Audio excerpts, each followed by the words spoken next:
Hello my dears, and welcome to my channel. As always, I am very happy and grateful that you chose to spend your time with me, and I hope that you are all doing well. But if not, that's okay, and I hope things will get better soon for you. The ways you can support my channel: like the video if you enjoyed it, subscribe so I can appease the mighty algorithm and the YouTube gods and be seen by more people and hopefully help somebody make a decision either way about a deck, or hit the notification bell so you can be notified of when a new video comes out. Alright, so we have the Wandering Moon Tarot, and this is the sister deck to the other Wandering Moon Tarot. That one is a black box with white cards, and I've already done a video on that. And this one is called the Midnight Sky Edition, and that's what is listed on her website. I'll put her Etsy shop and website in the description, so if you want to check out these lovely cards, you can do so at your leisure. And the box itself is 5 inches. Height across is 3 1/4, and the width is 2 inches. And it only has the title on the top and the side for title stackability. So if you do keep your cards in the box, like I do, I keep them in the box because if I put them in a bag, I will not remember them because I have too many. So when I look at packaging, I hope to see it on all sides, but if not, that's okay too. There is a thumb indent on the side, and it does sparkle. I don't know if I can get it on my camera, but all of her boxes, the boxing is, I love it. It's got all these nice little sparkles on there and moon, so it's a lovely box. Okay, and as you slide it open, you got some more moon, and on the back, I hope you can see that because it is really pretty. And on the sides, you got some more moons, some sparkles, and then you have the guidebook, and we will explore that. And I do apologize in the beginning. My camera is really sensitive to dark colored cards. I don't know why they freak out, but yeah. And on the inside of the deck, box, got some more sparkles. And the cards have some silver foiling. It's like very pretty. It's on all the sides. And reversals will be revealed, and the back of the cards are sparkly as well. I mean, she did do some extra stuff on this, which is really, really nice. Okay, so these cards are same size as the Rider-Waite-Smith, and like her sister deck, there are 81 cards. The only, like I said, the other deck is white cards with black on the back. So they're like reflections of each other, I guess you could call it. I don't know. Alright, and the deck itself is 1 1/2 inches. And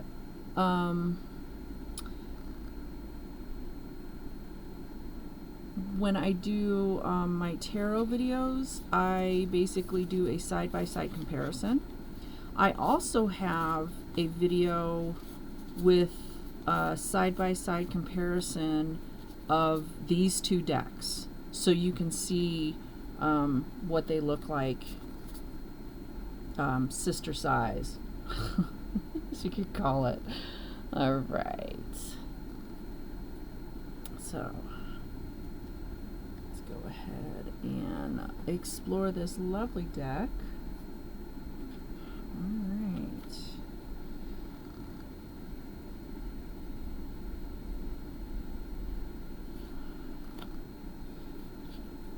And it does sparkle. Like, trying to show it because it is. I like this one better than the other one, I have to admit it. Just because of, yeah, look at that. High Priestess. Oh, it's so pretty. I like them both. I do.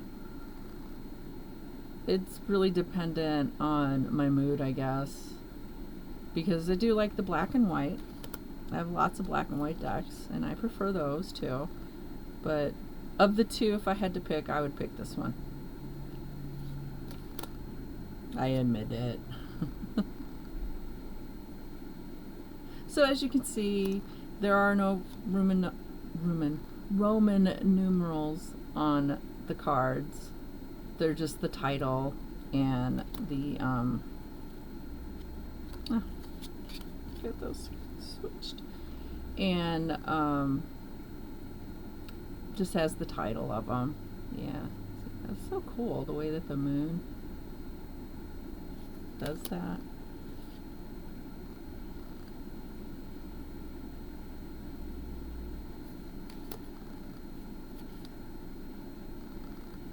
And they're minimalistic cards, and some of them are pippish.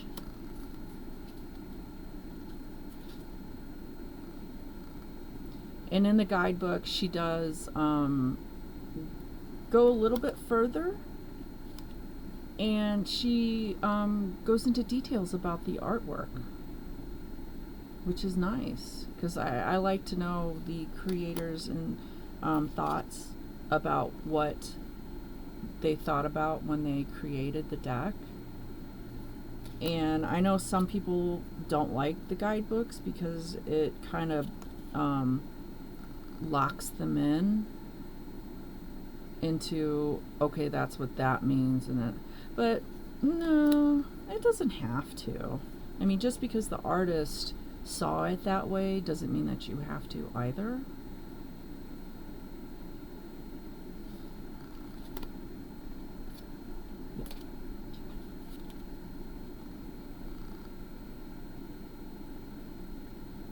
And there are some cards to where I'm like, what does this even mean? What were they trying to say? What is that? Because sometimes I'll look at a card and the artwork will be like, I don't even know what that is. So, oh, I love that. Look at that star. Oh. Yeah. That's so pretty. The way that the crystals. She did a good job on this deck. I was really happy with it when I got it.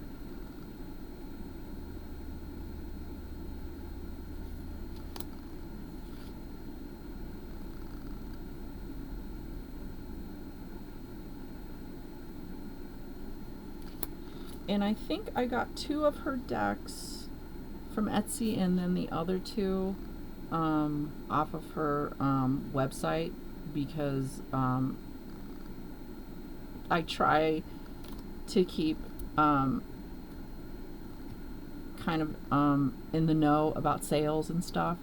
So I'll try to get decks on sale because they are expensive. And here's the Wanderer. This is the one of the extra major arcana. Oh, look at that moon. Oh, so pretty. And you got the new moon. And then the full moon. Okay. And so I think I got the first couple of decks off of her Etsy shop, like I said, and then the other 2 off of her website, because she runs sales periodically and stuff. So okay, so in this deck the cups are moons,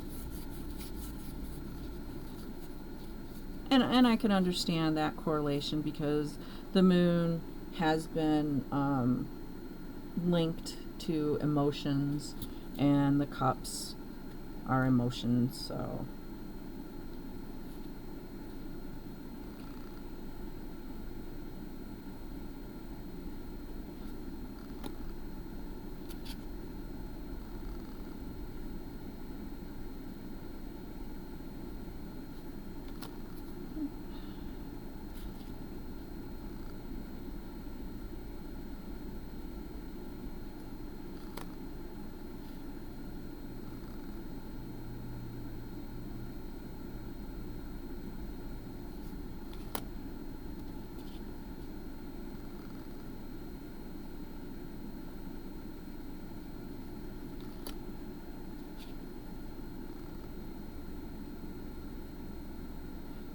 yeah, like I said, it's kind of pippish, but you know, like with any deck, the more you use it, you'll, you know, and if you've worked a lot with the Rider-Waite-Smith and you've got the foundation of the deck and you're also familiar with numerology,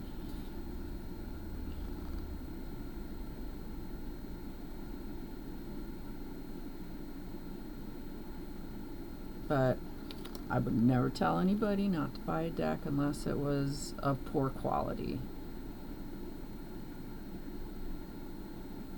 I think that would be the only reason I'd be like, yeah, this deck is not the best. But in the end, it's always your choice.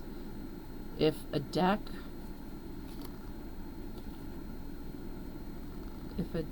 is calling to you, there's not much you can do about it. You're gonna get it.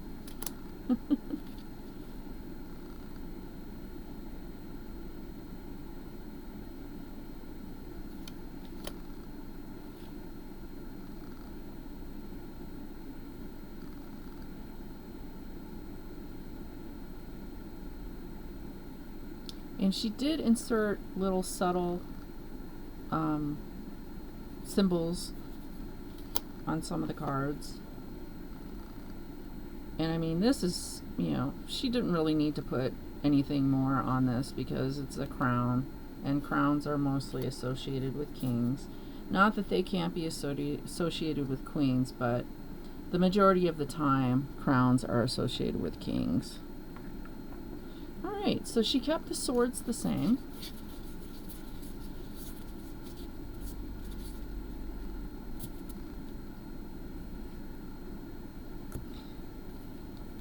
And the court cards, forgot to tell you about that. The court cards are the same.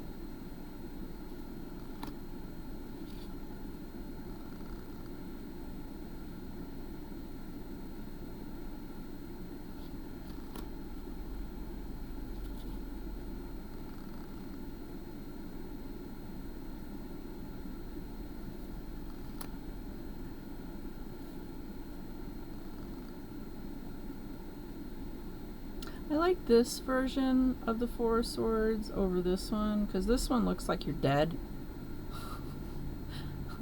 It does. It looks like that's your tomb. Whereas this one, you're taking time out and you're contemplating, and I love the moon.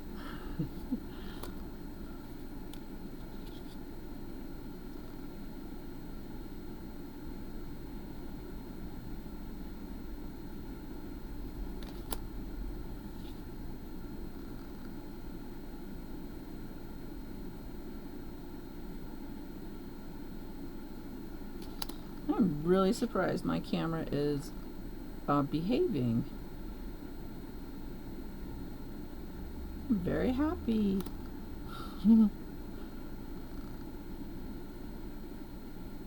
Yeah, this one looks more like the Ten of Swords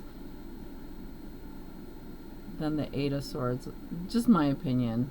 It does. It's, yeah.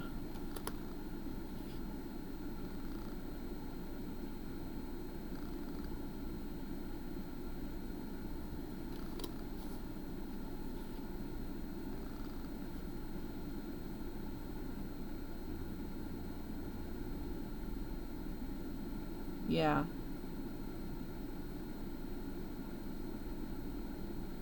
It's a different interpretation.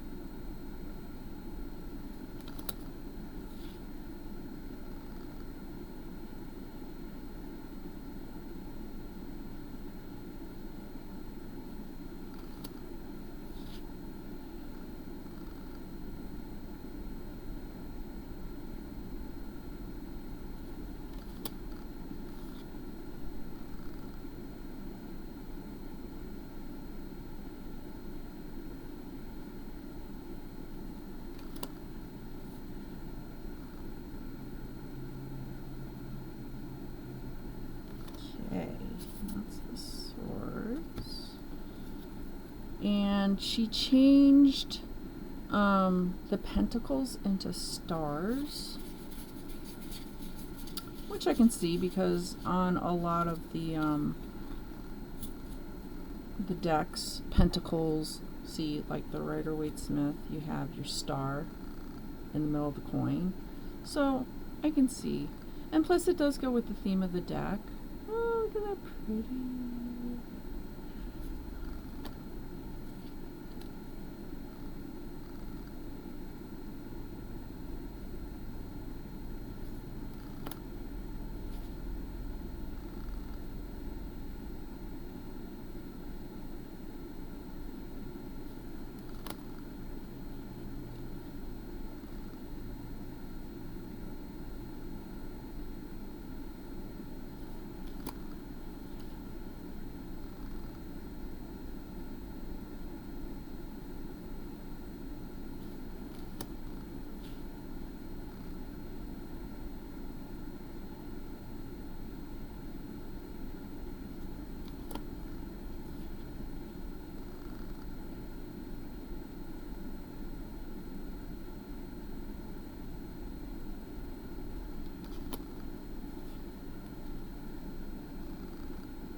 Aw, that is so pretty, looking up at the stars.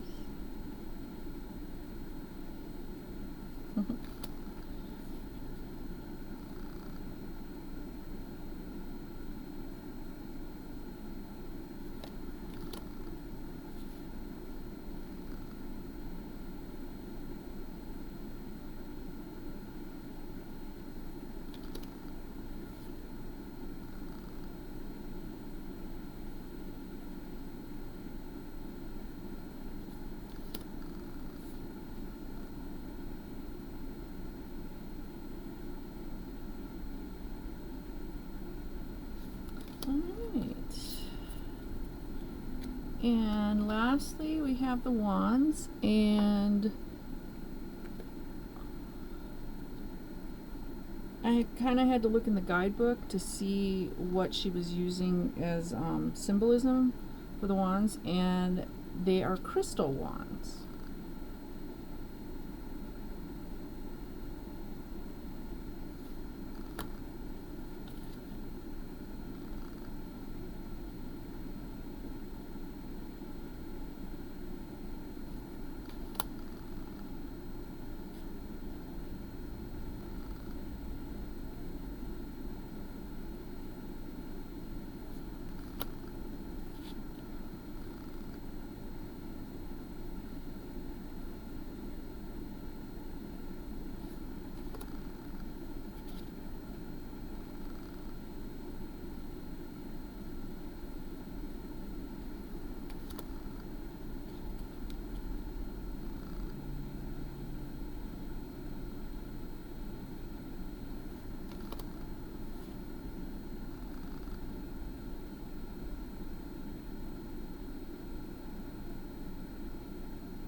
Alright, so that is the deck itself.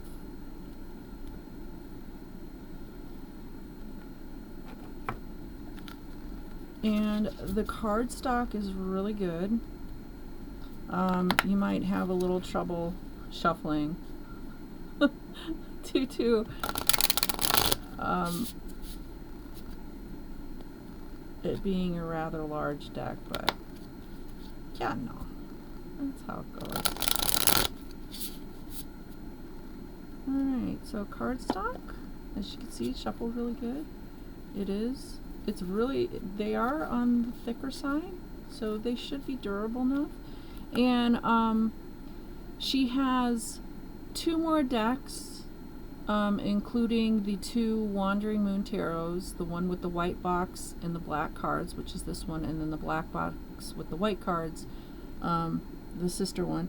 There is the Wandering Echo, and that is more of a major arcana, and I'll have a video on that one.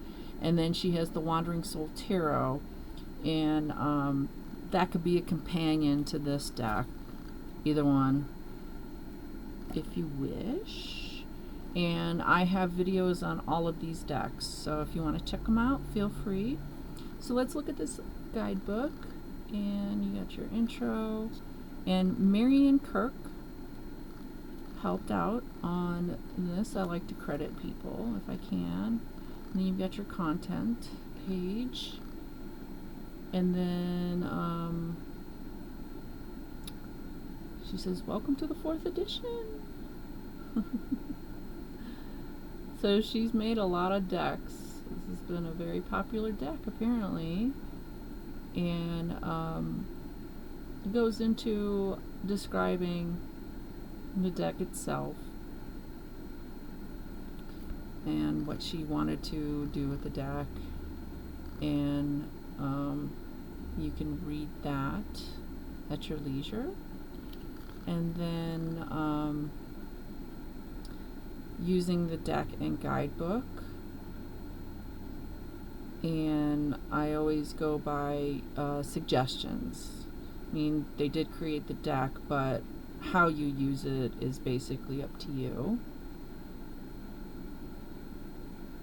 And she talks about how she would do a daily tarot draw, and then journal. She likes to journal.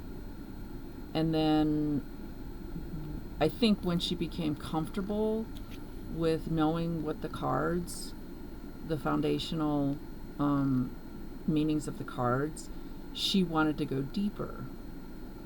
So that was her journey. And everybody is on their own journey of tarot and divination and what they're doing. So this is hers, and don't make any comparisons, please. If you're like, oh man, should I be like that? You could just do the daily draw, look in the guidebook. I mean, it's totally up to you how you want to learn, but it's gonna take a while. Okay, and then she talks about the changes, like I said, in the suits, and how to use this deck, and suggestions again. And then she talks about interviewing the deck, and things you can, since she likes to journal, she put in some journaling prompts. You can go through the deck and pick a card, and if you want to spend some time with the deck, kind of interviewing the deck and seeing what it's about, you know, you can do that. That's one thing you can do.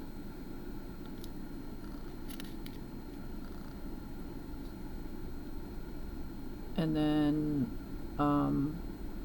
talks about more about the way that you can get familiar with the deck.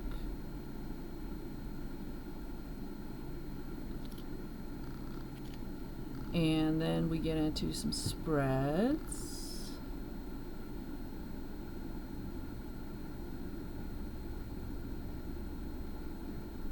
And let you read that.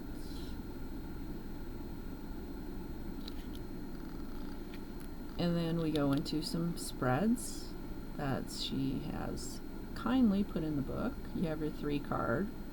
Then you have your interview, your deck.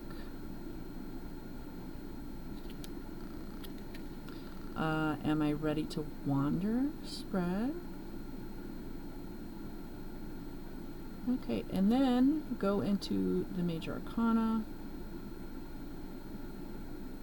And she does a key, she does the title, and then she does a paragraph of meaning, and then she does uprights and reversals, and then she goes into what I was talking about earlier, the artwork.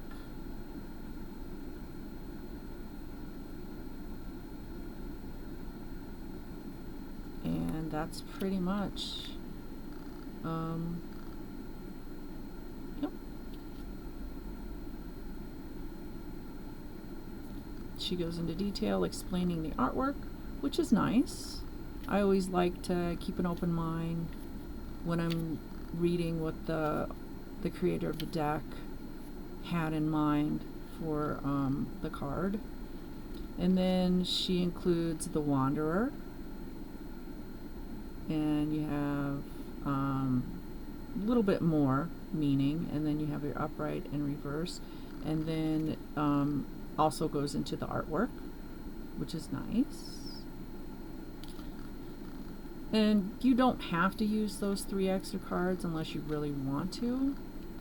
Minor arcana, oh my goodness. And she goes into that, and let you read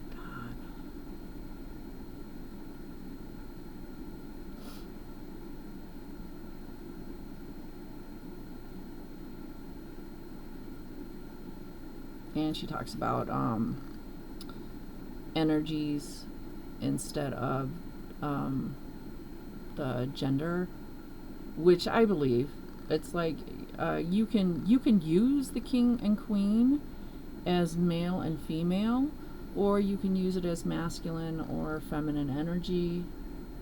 I mean, the court cards are nightmares for me, to be honest, because the court cards have so many meanings to them. And she talks about the court cards. Yeah, the court cards in the tarot can be challenging. It could be a person, a situation, or an energy. So yeah, you have to kind of look at the other cards surrounding it, or pull clarifiers if you're only doing a 1 draw. So I hate it when court cards come up. I'm not gonna lie, I'm like, oh man. But people may like them, if not, but it's all it's all good. Okay, back to the guidebook. So the minors don't get as much as the majors, but that's to be expected, I guess. Then you have your paragraph, upright, reverse, and she does do the artwork, which is nice. And that is pretty much it. She doesn't separate them or anything. She just puts them all. Because some guidebooks will have a separator page, but no, she just basically puts it all together. And then you have about the writers. You got your little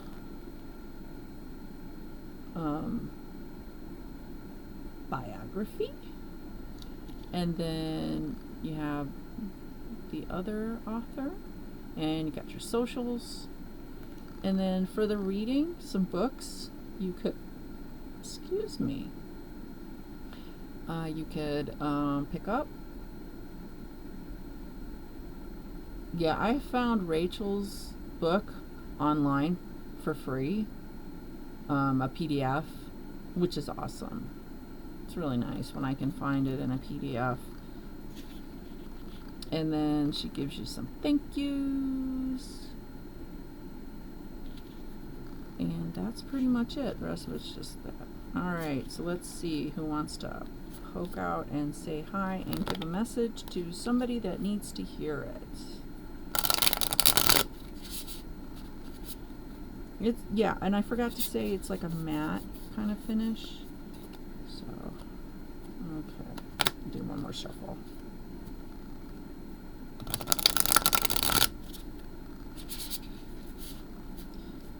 Yeah, these are kind of stiff still, but that'll change the longer I use it. Alright, nope. Stop that. Sometimes they're overly anxious and want to pop out. Alright. Knight of Swords. Excuse me.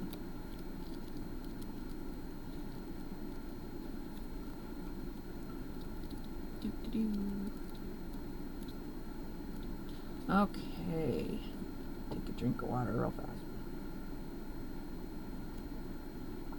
Alright, Knight of Swords. I am the knight that will fight for your rights of communication. I tend to rush into battle, and this is how I get the job done. I will empower you to use your voice. Upright, inspiring, speediness, defender of truth, the writer's friend, getting things done.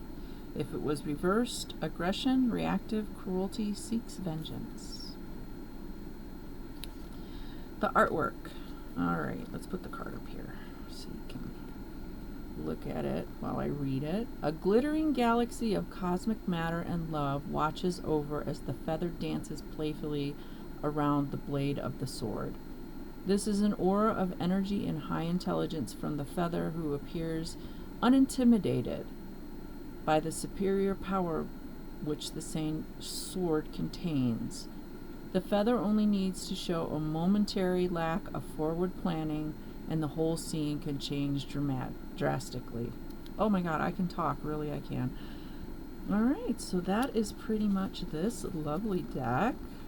I really liked it, if you can't tell all the raving I've done. Alright, so let me know in the comments below how you felt about it. If you bought it or didn't buy it, I would love to know if I helped you in making a decision.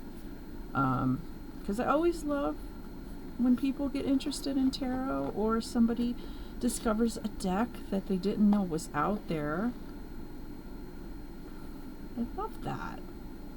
So let me know.